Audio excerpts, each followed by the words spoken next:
بسم اللہ الرحمن الرحیم۔ السلام علیکم ورحمۃ اللہ وبرکاتہ۔ محترم ناظرین، جیسا کہ آپ حضرات کو معلوم ہے، ایک ملعون اور بدبخت شخص نے اللہ تبارک و تعالیٰ کی آخری کتاب قرآن پاک کی سخت ترین توہین اور گستاخی کی ہے۔ یہ واقعہ بڑا ہی دردناک اور افسوسناک واقعہ ہے۔ اس کی جتنی بھی مذمت کی جائے کم ہے، لیکن اس حوالے سے بحیثیت مسلمان ہونے کے ہماری کیا ذمہ داری بنتی ہے، آج اس ویڈیو میں اس موضوع پر مختصراً گفتگو کی جائے گی۔ تو یاد رکھیں، ہماری سب سے اہم ذمہ داری یہ ہے کہ ہم قرآن پاک کے حقوق کو پورا کریں، قرآن پاک کے حقوق سیکھ کر سمجھ کر ان کی ادائیگی کا اہتمام کریں۔ تو قرآن پاک کے ہمارے اوپر بڑے بڑے 5 حقوق لاگو ہوتے ہیں۔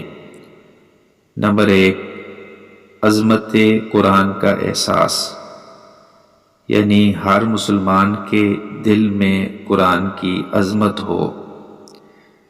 چونکہ قرآن اللہ تبارک و تعالیٰ کی کتاب ہے، اللہ تعالیٰ عظیم ہے۔ قرآن پاک کو لانے والے جبرائیل امین ہیں، جبرائیل امین بھی عظیم ہیں، اور جس ہستی جس ذات پر قرآن کو نازل کیا گیا وہ امام الانبیاء حضرت محمد مصطفیٰ صلی اللہ علیہ وسلم ہیں، وہ بھی عظیم الشان ہیں۔ نمبر 2، تلاوت۔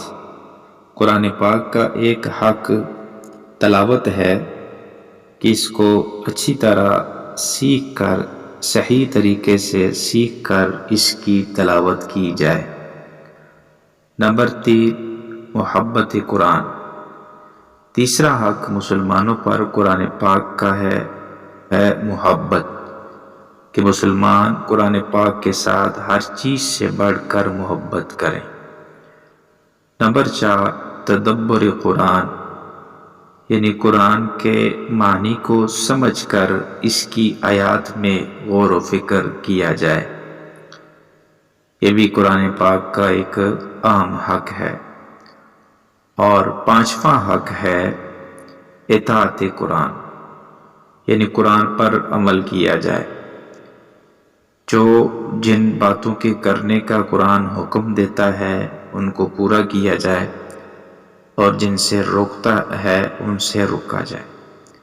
تو یہ 5 بڑے بڑے حقوق قرآن پاک کے ہمارے اوپر لاگو ہوتے ہیں۔